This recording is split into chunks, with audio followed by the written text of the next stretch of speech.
first Saturday in August and our first Saturday after our in person event. So lovely to be here. I look forward to this. So, we're going to have a lovely time. I will just give 2 minutes, 3 minutes for more people to join us. Grab a drink if you want to. I'm not having any. I have had a lot to drink already. I have had tea, raw cocoa. I love to drink raw cocoa, the cocoa powder. Could put a bit of cinnamon and honey in there. Yeah, I love the taste and it's really soothing and calming. And apart from the iron and magnesium and all of that. Um, yeah, so I've already had that. I've had loads of water, so I'm not gonna be drinking anything. Yeah, so it's a lovely Saturday here in Manchester. How is the weather where you are? Tell me how you're feeling. You can put it in the chat and just tell me how you're feeling this August. How was July? July was quite an intense month for me and a significant month for us as well at Jewels of Faith. So it was exciting to bring it to an end. Lots of answered prayers and lots of prayers still waiting to be answered, but thankful all in all. So this is August. Many of us might know that 8 is the number of new beginnings. So this month in August, I'm going into it with a fresh page. God, one of the things that God always tells me and has had to keep on telling me comes from the book of Isaiah 34 now, 18 and 19. Remember not the former things, I am doing a new thing. And many of us can sometimes find ourselves um, mirroring our present circumstances through our past experiences. God doesn't want us to do that. That's one of the things I always need to get reminded of. So this is a new month. It's full of new things. Each day is new, each moment is new, and we need to take it as such because God is not in the business of reliving the past, and He doesn't want us to do that. Yeah, so I'm going to dive right in. I'll tell you about our event last Saturday. As much as I could tell you, there's so much you can understand from being online with me than being in person. So obviously for the our supporters, the men that join us, you can't attend. So I'll do my best to capture it. But it was a beautiful time and I have been changed in ways that I can't explain. And so same as everyone, in the room with all of the feedback that we received. We had a lovely time with beautiful women attending. If you have a look on our Instagram page, you'll see some of the photos from our moments, from our exercises, and from the interaction, some videos, and those will also be on the website really soon. So yeah, we had a beautiful well-being talk. Michaela, our guest speaker and assistant psychologist, she gave us an awesome life-changing session. One of the key takeaways from that, she talked a bit about how to soothe yourself and find out when you're in drive or find out when you're in panic and all of that. And it's something that I've been saying to myself, like, oh no, you should try to soothe, like, more. Yeah, these are things that I might have known, but more actively with techniques that she has provided and given to us, to be well, really to be well. So yeah, also our WhatsApp community is now open. I'll put the link in bio in also the link on here on YouTube. I should probably do that. So if you're a woman, any part of the world, and you want to join our community, the WhatsApp community is now open. No more Telegram. So new stuff. We're going to have our next event in the fall. The date has not been confirmed, but it will be sometime towards the end of October, our next in-person event. So if you missed this one, you missed a lot. But the good news is that you have another opportunity to have a beautiful experience, and it's going to be specially curated. None of our events will be the same, just like none of our live sessions are the same. So you want to be in the room. You will definitely leave a better woman than you came. So we're concluding Acts of Friendship. Um, there's been a four-part series. Acts of Friendship has been inspired by the friendships and relationships in the Acts of the Apostles. And we started with talking about intentionality surrounding the friendships and relationships that we can see from the life of the apostles and how they apply to our own lives. Then we looked at generosity, the different aspects of generosity. One of the key things I took away from that session myself was many times when we hear generosity, we immediately equate it to material generosity. And while that is important, and of course, it's good to be materially generous, there is also a such thing as emotional generosity, and also that you need to know where to draw the lines, where to draw boundaries, because as far as there are givers, there will always be takers. So being generous does not mean self-sacrificing. You can catch up on that. And then next, we talked about, trust, talked about togetherness, talked about transparency. When you're being transparent and when you're oversharing, there's a thin line between those two. So now we're going to be bringing it all together. There are so many lessons from it. I'm actually, working on the title link to that in the next few years, but it's something that I would encourage you to read the book of Acts of the Apostles, and look at the way that relationships are formed and look at how you can apply that to yours. In a world this today that's promoting an individualistic living more than anything, people are tending to think that they can replace relationships, human relationships, with virtual relationships or with um, AI or with robots. There can be some, yes, they are relevant, and if used correctly, can improve our overall lives, but they can never replace human relationships. So the more work you do on yourself, the more you elevate your level of consciousness, and the more people that are aligned to who you are now currently will gravitate towards you, and you will be able to experience the relationship that you're preparing yourself for. It does take preparation to experience the kind of relationships that we desire. Many times we avoid inner work, or we don't do any of that, and we expect to have the level of outcome that comes with someone who is more conscious of who they are and is working to improve themselves. It would be a mismatch. So we're just making sure that we're learning from the best, really. So few things as we wrap up. I have a few points I've written down, so I'll just talk to them really quickly. Try to keep this under an hour. Give you enough time to get back to your Saturday, and so you can watch it over and over again. So everyone has a divine purpose, and no one is simply here to while away time. Now, one of the things that makes us get into friendships without being intentional, without thinking of who we are or our purpose, is because we think that we are here to while away time. You are not a mistake. You are not here to while away time. You have a purpose, and it doesn't matter how old you are. The moment you do reevaluation and reassessment, God can use the time that you give Him. It's left for you to make that space. So everyone has a divine purpose, and no one is simply here to while away time. So the earlier you realize that you're here on a mission and on a purpose, the quicker it is for you to do a reevaluation and a realignment of your life, your friendships, and your relationships. Now, God has genuinely designed each of us to fulfill a specific role.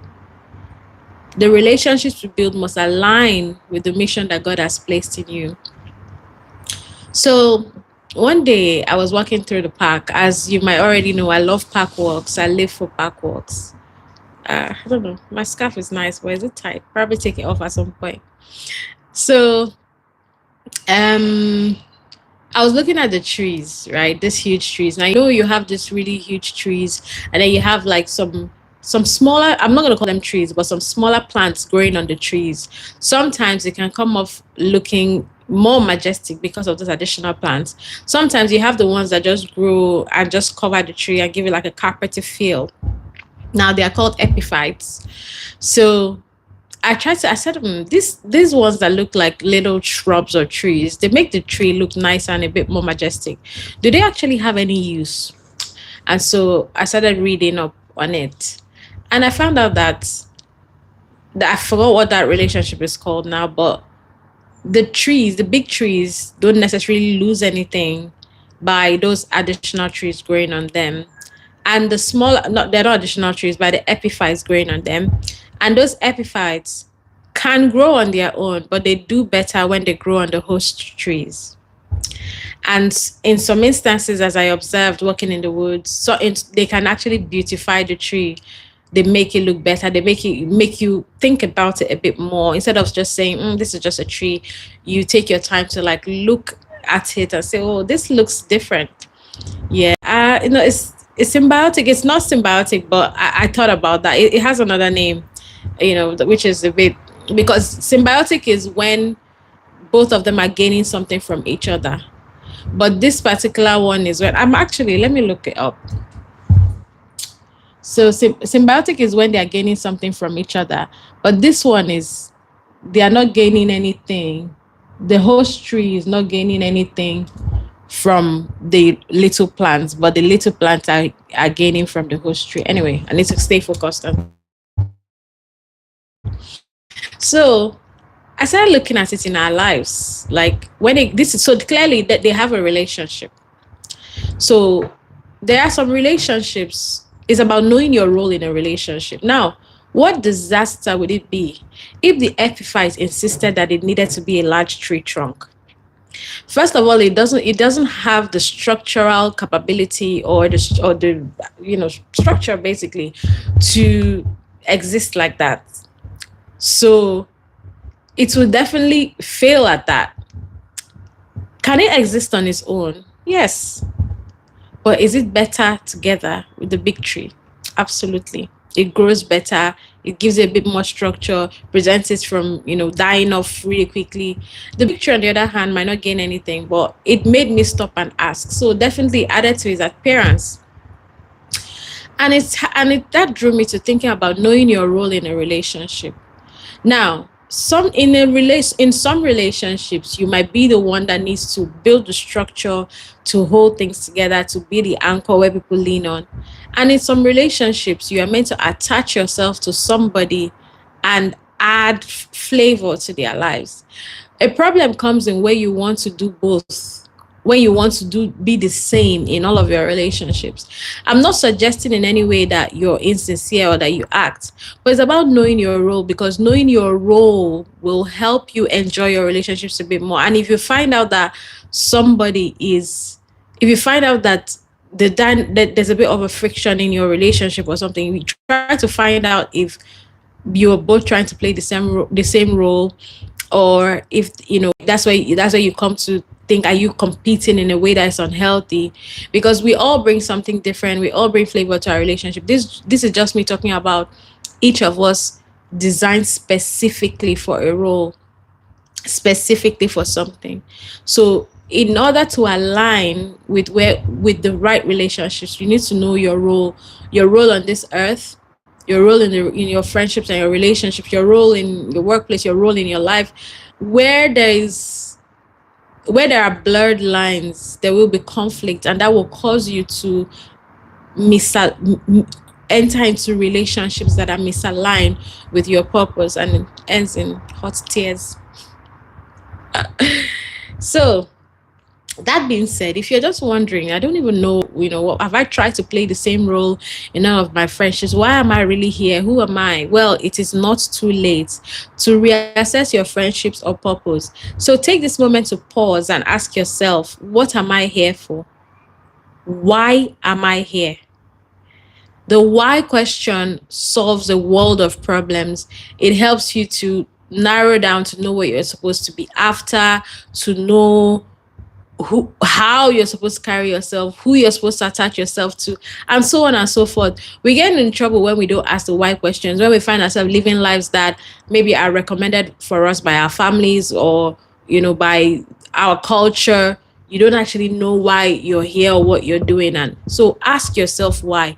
Do a reassessment. The relationships that I have, are they leading me towards that, or enabling that why? That why question is important. And how can you find out why? By drawing closer to the person that made you. Ask God. So next thing is, one of the most transformative lessons, these are lessons from my life I'm sharing now, I've learned about friendships is the importance of seeking divine direction through prayer and fasting if need be. I remember speaking to, I think I was once, I was invited to be a panel in a discussion, and I talked about intentionality in friendships. And then one of the things the host was saying is, she was like, at some point, it looks as if it's difficult to find friends. Are we going to fast and pray for it? I was like, yes. So it was supposed to come off as a joke, but I was like, no, yes, it is important.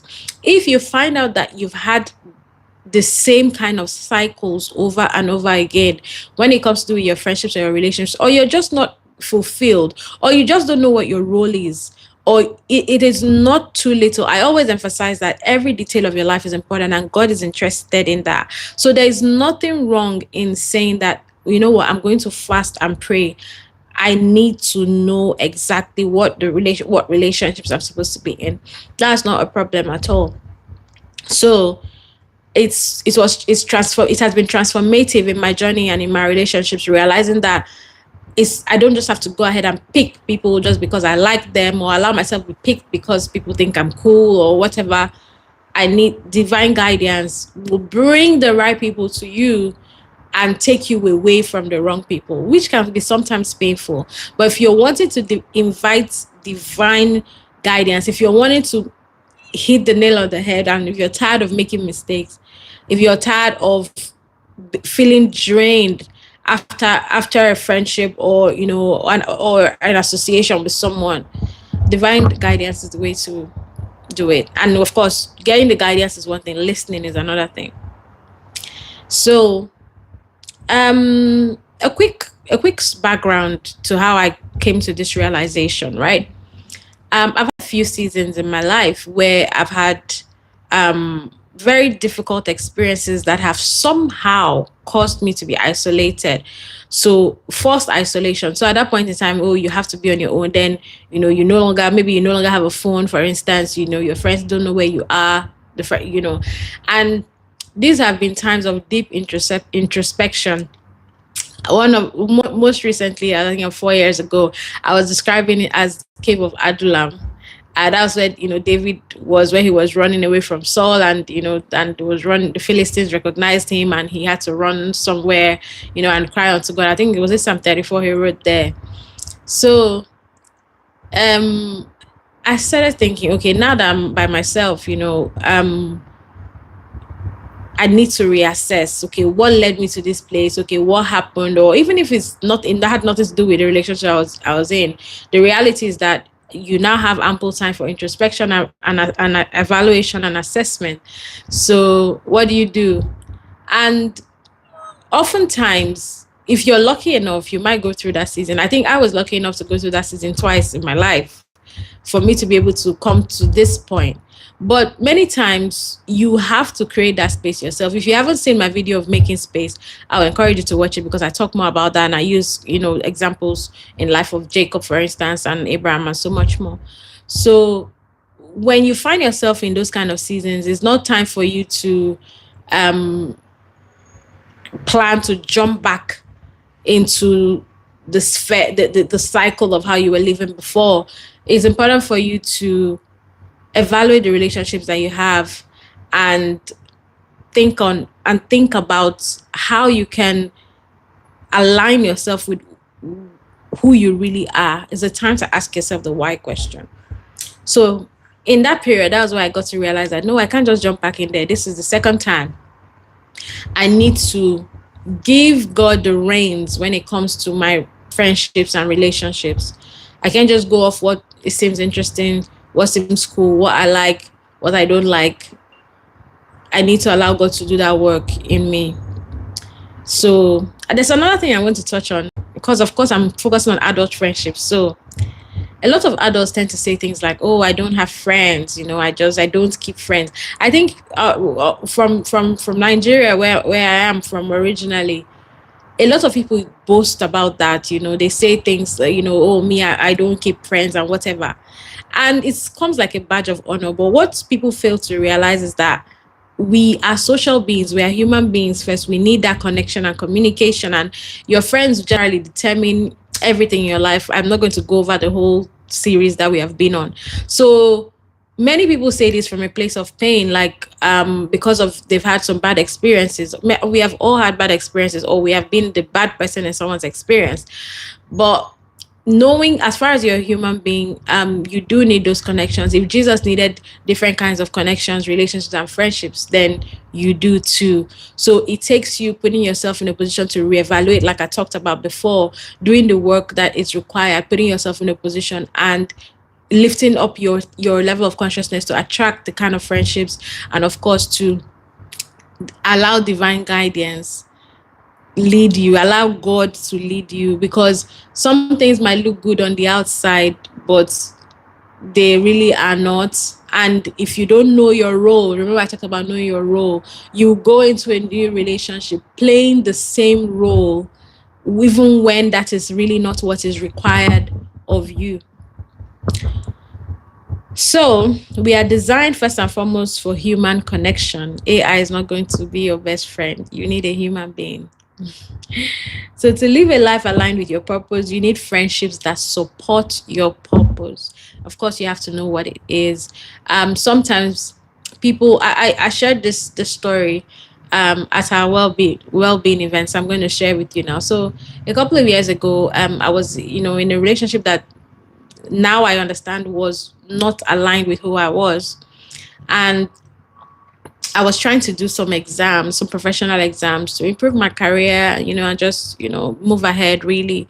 And so at the time when I was studying for these exams, one of the things I was always hearing was, oh, why are you studying more? You already have a master's, you shouldn't study more, and this was me trying to be the best I could be. So if this exam is available and it's going to improve my career, why shouldn't I? So anyways, I kept on hearing that and hearing that and hearing that. Now, eventually what happened? When it was time for me to do the exam, I fell sick. I genuinely believe that the environment that I was in was not conducive for that growth. I was trying to grow, I was trying to improve, be the best version of myself, but I was aligning myself with friendships and relationships that were against growth or that were inhibiting growth, expecting myself to thrive in a toxic environment.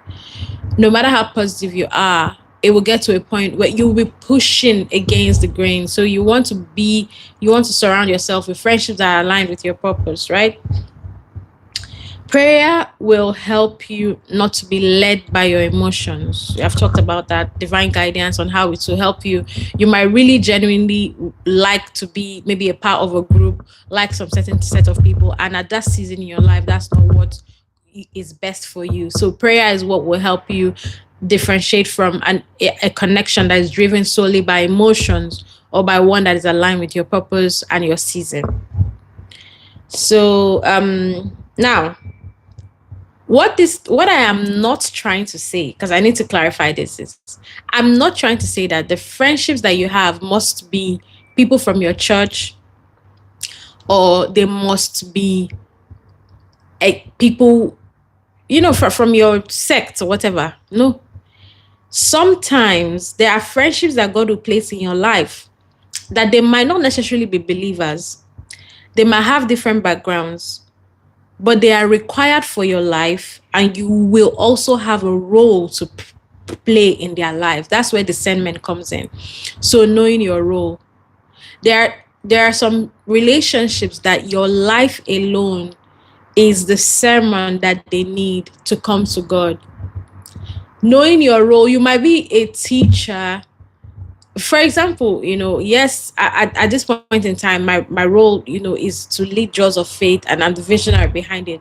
But in my room, I'm not leading Jaws of Faith. In my relationship with God, I'm coming to God as a daughter. I'm coming to God as my father. I'm not coming to God as a leader. So I understand my role in that relationship with God. Same thing, even in your relationship, maybe with your parents, there are times where you'll be admonishing, you'll be preaching, you'll be teaching them. And there are times where you have to take on that role for them to pour into you. In a marriage, whatever it is. So you might be on the pulpit, fire pastor. When you come home, you're a husband first and foremost, you're a wife first and foremost. So even in your friendships, there are some friendships that would God will put in your life. They might not necessarily be believers. They might not, align with your faith, but there are some value. There are values that align with the current season that you are in. So you need to know your role in that friendship. You're not to go and immerse yourself and adopt the ways of life that are contrary to your values and your beliefs. Which is why I said knowing your purpose and who you are is primary, and allowing divine direction, allowing God's divine direction to be the voice that leads you into your friendships and relationships. So that is very important in knowing your role. So at some point in time, you might find yourself in that situation and you're wondering, okay, where should I draw the line? Now, there's one thing my Reverend always says, Reverend David, he says, you because they say, oh, okay, maybe to get a certain contract, you need to maybe go to the club and drink. If that's not what you do, which you shouldn't be doing that as a child of God anyway, well, if that's not what you do, then you shouldn't do that just because you're trying to be friends with someone. No, you should love them. You should do everything that a friend should do. But you shouldn't bend your values, bend outside of the will of God, outside of what God has commanded you to live and commanded you to do, just because you are trying to maintain an association. That means that friendship and that association has come above God. As a matter of fact, when was I listening to this? Yeah, I forgot who it was now, but he was saying about how God was at the initial part of his ministry. God was leading him to go into the clubs to perform, and while he would perform in the clubs, people would get saved, and they will never drink again. They will never do. Who was saying that? I think it was Gaze Baba that was saying that. So somebody might hear that and say, "Oh, was he doing that in the first place?" No. That is what God has asked him to do. And because he knows what his purpose is, I don't think he does that anymore. Because at that time, he knew what his purpose was. He knew who he was. He was able to do that, make those friends, and let his life and his word change their lives.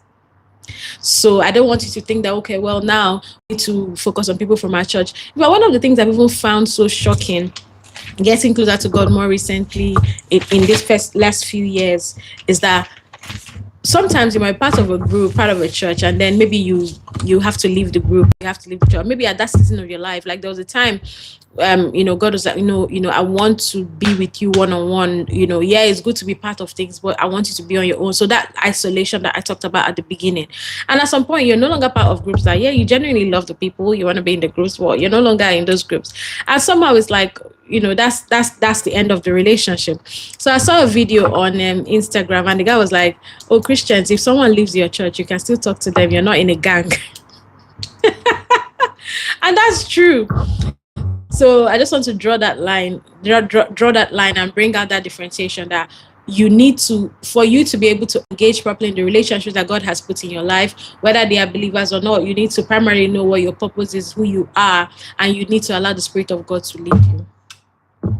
Some years ago, I had thought that once a person is Christ-loving and passionate, they were automatically friend material. That I quickly realized was not possible. So I used to think, oh, you're a believer. Oh, sure. Now, we are all brethren, and I see believers genuinely as my brothers and sisters because God is my Father.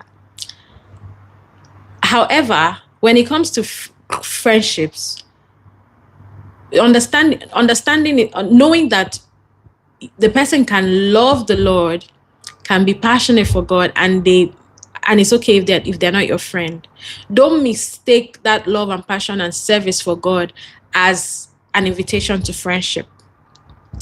Test the fruits, of course, and even if the fruits are good, maybe you might be the juiciest apple in the garden, and there's somebody that's not going to like apples, and it's okay because you don't like all the fruits either.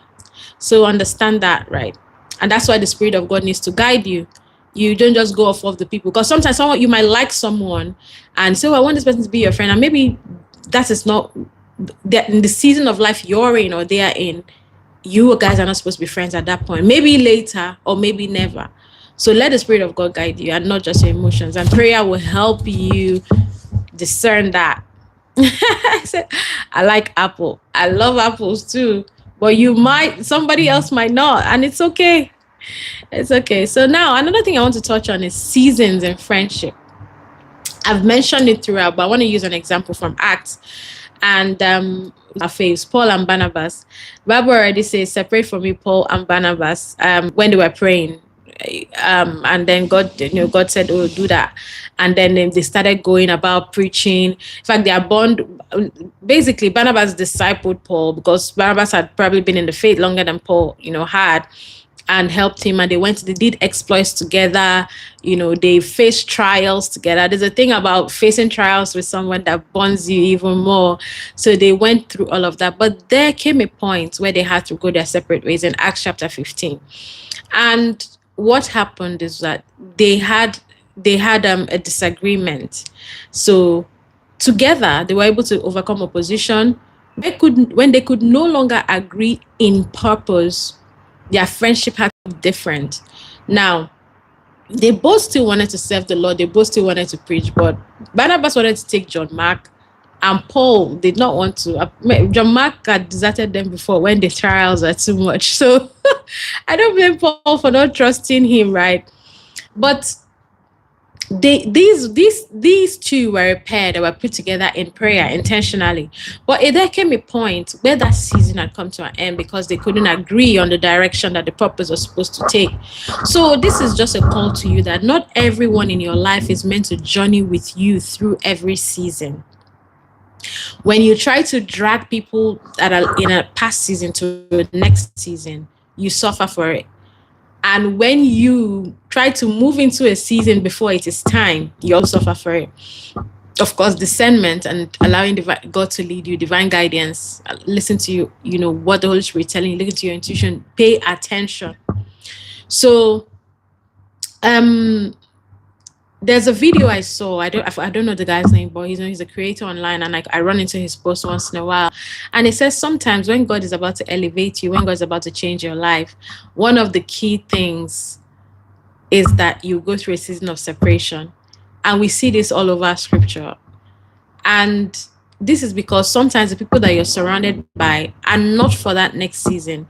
Doesn't mean that they're your enemies. It just means that the relationship is going to look different. And if you were to stay there, you might not step into that season. Take Abraham, for example. Leave your father's house. These people did nothing to him, but he had to leave. So, particular friendship, Paul and Barnabas, they were all both on fire for God and all of that. But at some point, there was a decision rather than continue to, because obviously strife will inhibit that they were doing. Rather than continue that, they decided, you know what, you go your own way and I go my own way. And it's perfectly okay. Not all friendships are supposed to last a lifetime. We suffer in pain where we take temporary or seasonal friendships and want to make them lifetime ones. Sometimes friendships are harmful, not because of hostility, but because of alignment. And there is nothing as exhausting as living your life out of alignment with God. Yours truly, I understand what that is. When you get a hunger to do something and you convince yourself that you're not good enough to do that thing, or you get a desire to pursue something and you calculate it based on your mind's eye, your physical eye, and just I don't think I can do this, but within you know this is what you're supposed to do. Or you constantly get into relationships that you know will not feed the person you are, probably because you don't even know who you are, or because you are afraid of living as who God has made you to be. That is living in disalignment. It is crippling. It is painful. It, apart from the stress that comes with it, which can ultimately impact your physical health, it's not worth it. God wants you to be aligned with Him. So some friendships might not have been harmful, but if you're out of alignment, you're out of alignment, and it is dangerous. It can cost you your life. So stepping away from misaligned friendships isn't always easy. It isn't always easy because when it says, "Oh, close this door, I'll open a new one," we want to see what's on the other side first. If you've decided to work with God, God doesn't work like that. So sometimes you just need to be bold enough to turn that page and allow God to write on the new one. So there was a study I came across during the week when it was a whole article about the dissolution of friendships, adult friendships. And one of the things they said was that as important as adult friendships are, there isn't enough study done to cover that. And they also said, okay, about they created a friendship dissolution model, which I found very interesting. I'm not going to share the whole thing with you because this is not what it's about, but I just want to touch on a few things that I found genuinely interesting. And they said many times relationships come to an end, sometimes some come to an end indirectly, some come to an end directly, and there are a few factors that influence that: personality of the individual, and of course, like the situation, if there are other extra networks attached to it. So this says, okay, if somebody let's use this season, if somebody realizes that the season has come to an end, and they might just say, okay, it will just start with reduced contact, in indirect method, in reduced contact, just allow it fizzle out. So one of the things this kind of dissolution does is that it creates room for maybe a future friendship if it is wanted. But in some instances, like we see in Paul and Barnabas, or maybe, yeah, there was a clear problem, like a physical altercation, and a clear disagreement that led to the end of that friendship. Now, we see later on in Timothy that Paul still asked for John Mark to come and accompany him, but we don't necessarily see any discussion about Paul and Barnabas anymore, which I believe is somehow linked to the direct nature of both parties involved and how the relationship came to an end.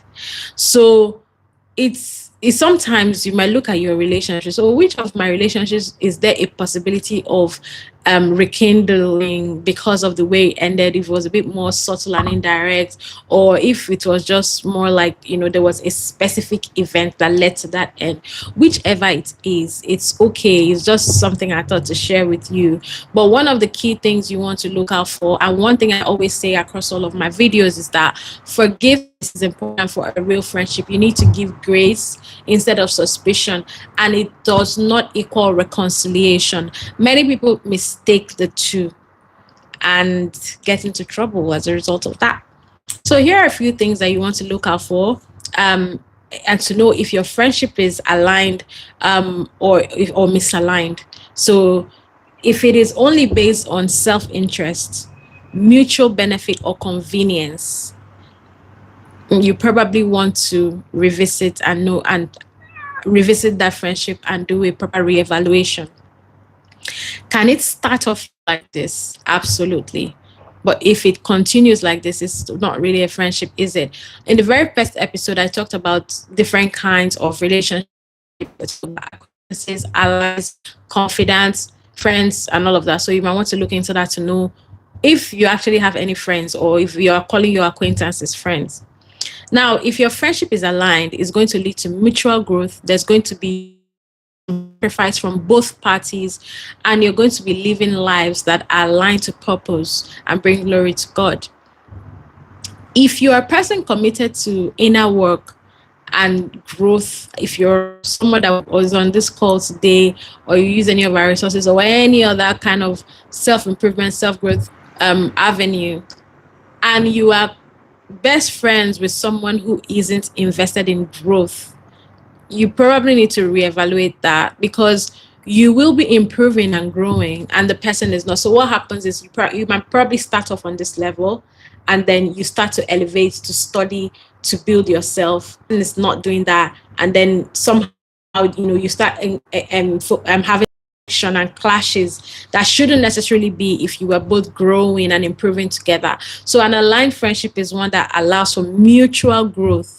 So if you find anything that grows you or supports you, you want to share with people that are close to you, or give them the opportunity to grow themselves as well, so that you can all grow together. And of course, if they refuse, and that's okay if they refuse, you just have to understand that where the friendship stands and how you don't want to take your budding ideas to somebody who is committed to growth, because they're probably going to shut it down and tell you that it's too much. You don't want to take your pain to somebody who has used your what you confided in them against you, that is someone who is vindictive and has not committed themselves to healing and growing themselves.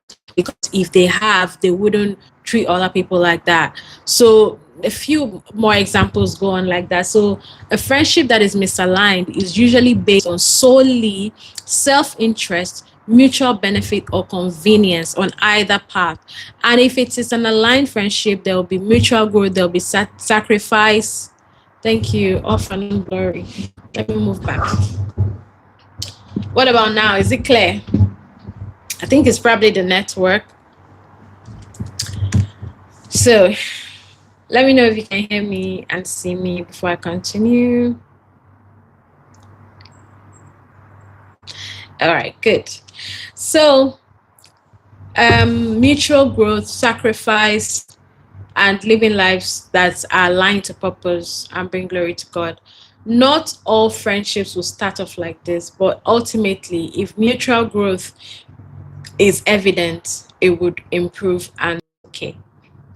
Now, as I wrap up, here are a few things. So there has to be fellowship and shared purpose. I've said that. How do you support the relationships that you have and the new ones that you get? Number one is regular communication. Now, this can vary depending on the relationship. For some, what people call regular, not yet clear. I'm not sure why that is.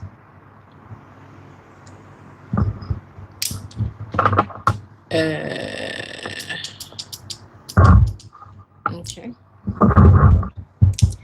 Yeah, so what some people call regular might not be what other people call regular. So it's about finding a balance that works for your friendship.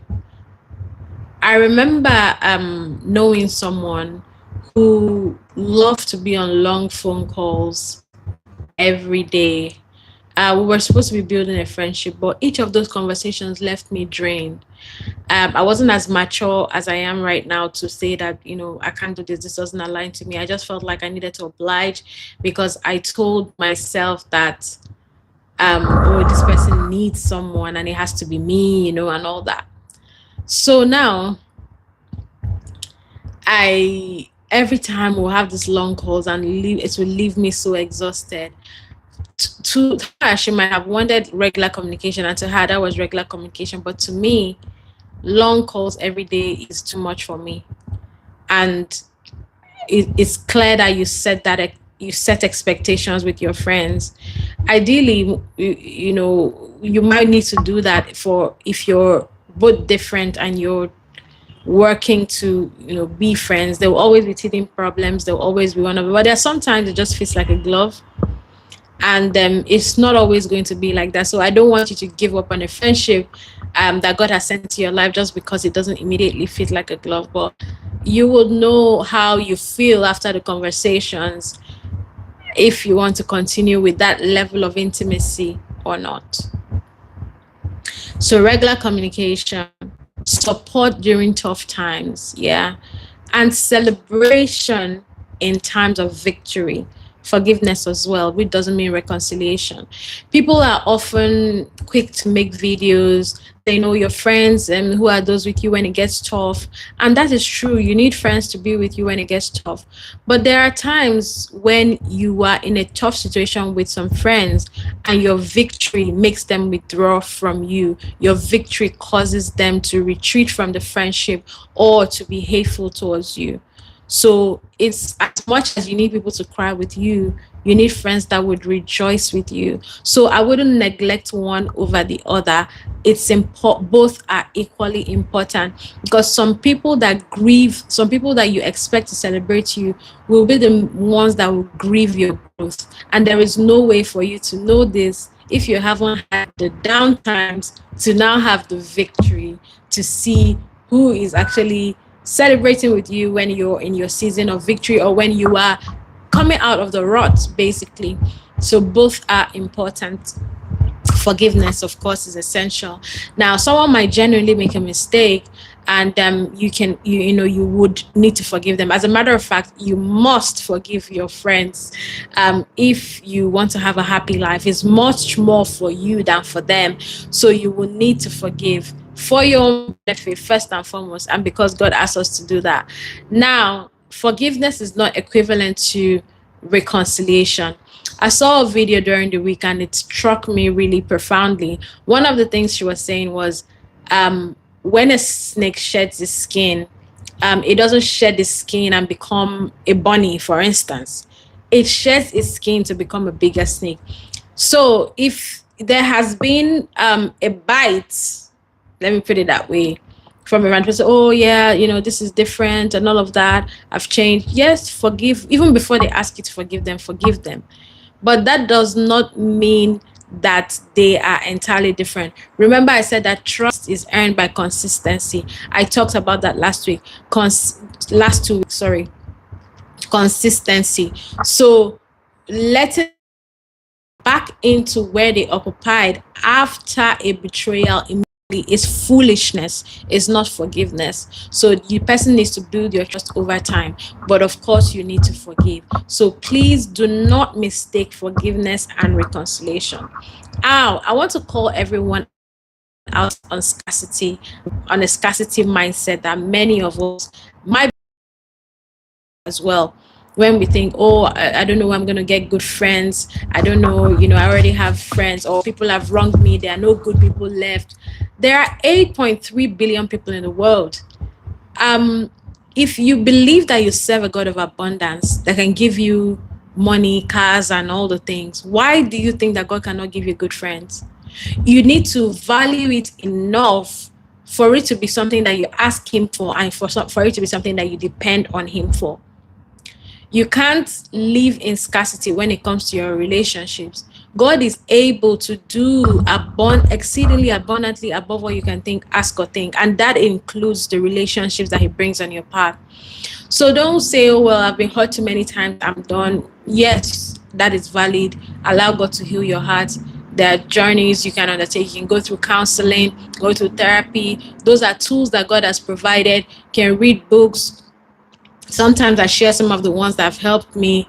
Read them, understand where you need to make adjustments, because we are all a work in progress. And good friendship, real godly friendships, encourage mutual growth. So do all of your inner work, but don't shut off on the opportunity to connect with people that God has created for you to connect with. Don't shut up on the opportunity of enjoying a full life. You are a social being. You need people. People need you. So don't say the good people are finished. There are no good women. There are no good men. That is scarcity mindset. And you will constantly meet your expectations.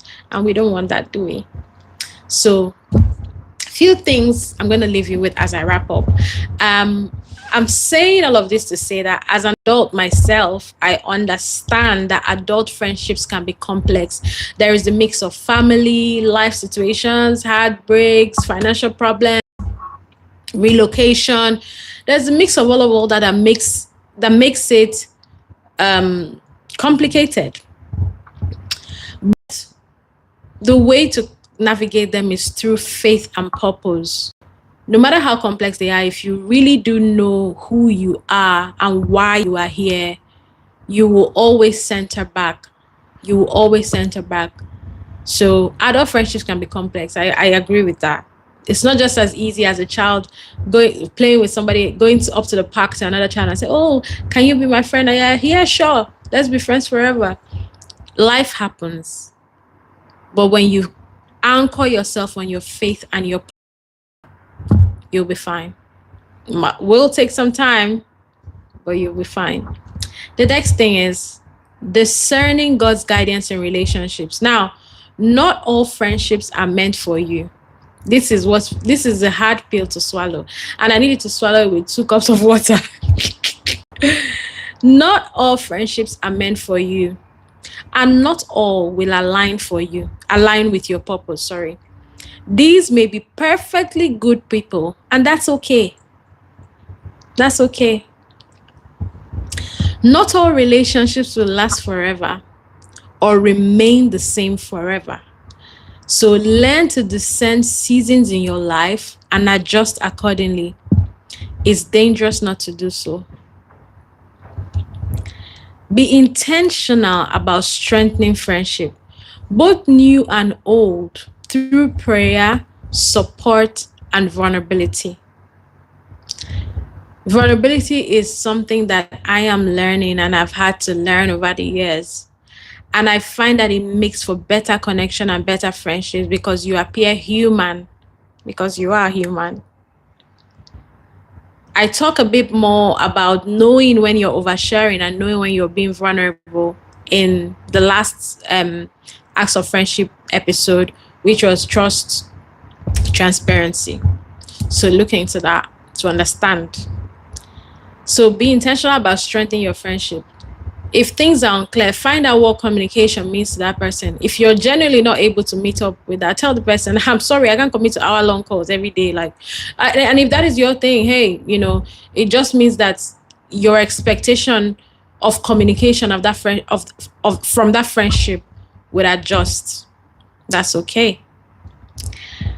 One key attribute of a healthy relationship or friendship is the element of mutuality. It's a two-way street.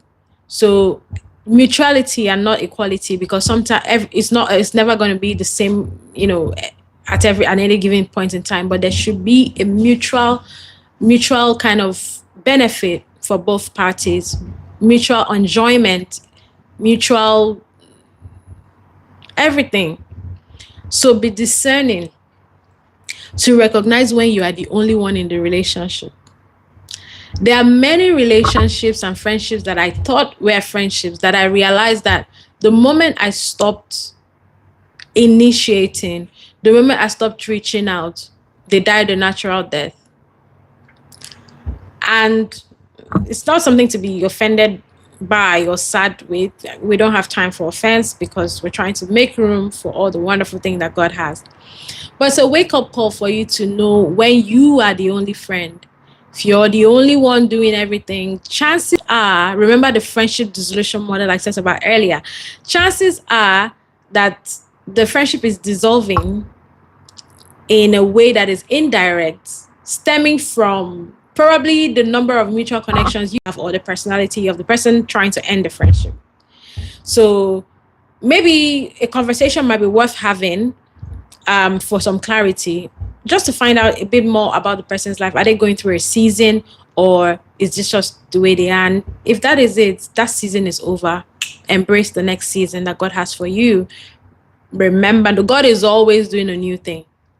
God is always doing a new thing. New, not refurbished, new. Godly friendships should prioritize faith, mutual support, and accountability. And you need to recognize the uniqueness each person brings to the relationship and honor it. Our difference in perspectives, our quirks and all, acknowledge it and honor it. You can love and respect your friends without being identical to them. Many people think that you need to be identical to your friends. You need to do the same thing. You need to, like the same thing, advocate for the same thing. No. Respect and honor the differences in friendships. Of course, know your purpose, who you are. Make sure that your values are aligned at the core. And understand the level of access they need to have. Even Jesus had different levels of access. But honor the differences in people. That's part of what makes life interesting. If everyone was like you, if everyone was like me, how boring.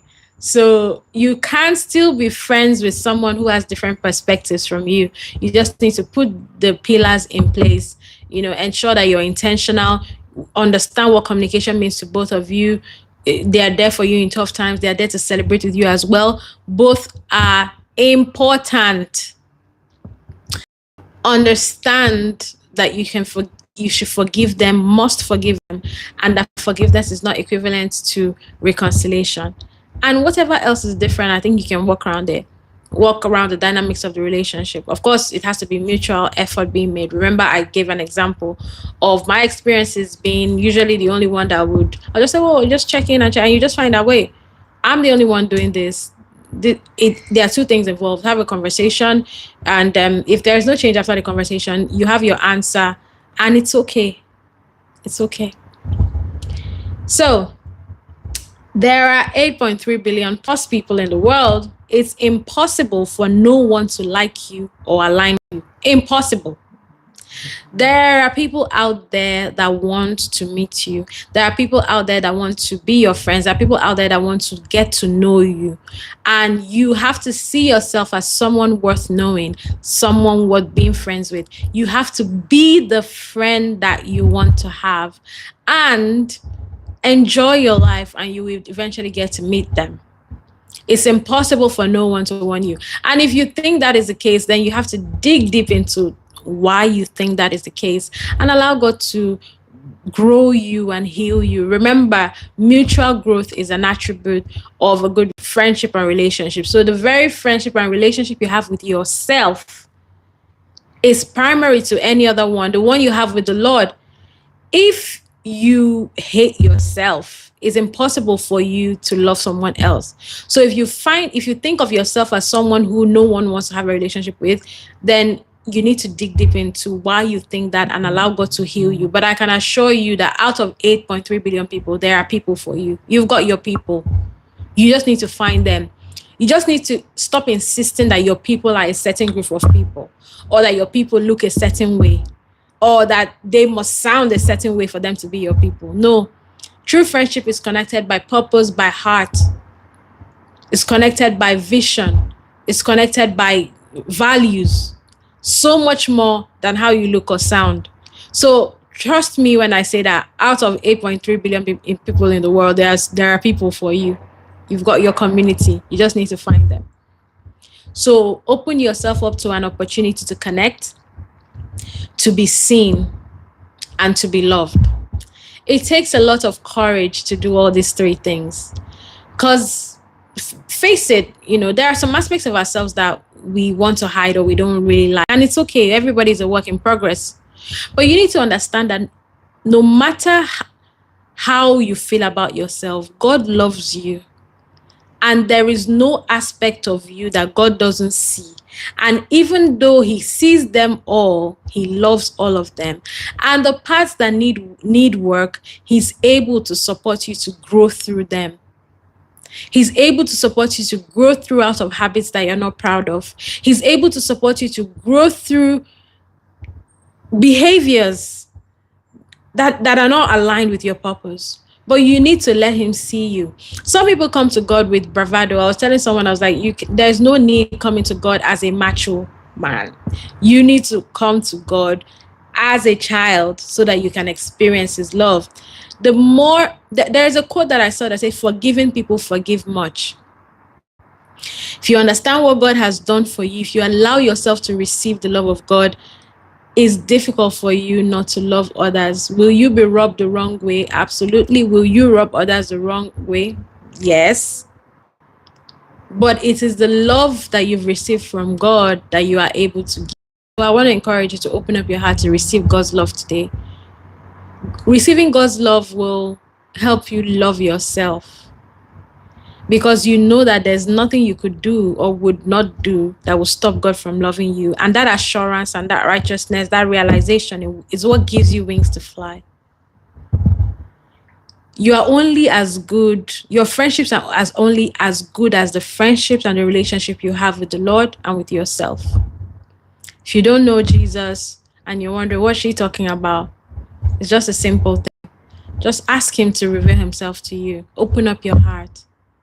There is a peace and a calmness and love that you can only receive from him. And that is what you need to power all of your relationships. So we've come to the end of today's episode. I had a lovely time with every one of you on the call. If you're watching this later, I want to say that there are friends out there for you out of the 8.3 billion people. You just need to open yourself up to connect, to be seen, and to be loved. It's difficult, but you can do it. If you're watching this at some other time, I want to encourage you to go to our Instagram page. We've got materials there you can download and to just grow. Improve the friendship you have with yourself. Talk to yourself as you would talk to a friend that you loved. And if you find it difficult to do that because you're unable to get past some of the things that you're struggling to forgive yourself for, connect with the Lord and let God's love warm and fill your heart. I said I was going to stay on that 1 hour, but I can't believe it's past 1 hour. But anyway, I had a lovely time speaking with you and sharing this with you. And I want to wish you a lovely Saturday. Keep your eyes on our social media for reels to encourage you throughout the week. And I'll see you next Saturday. Bye bye.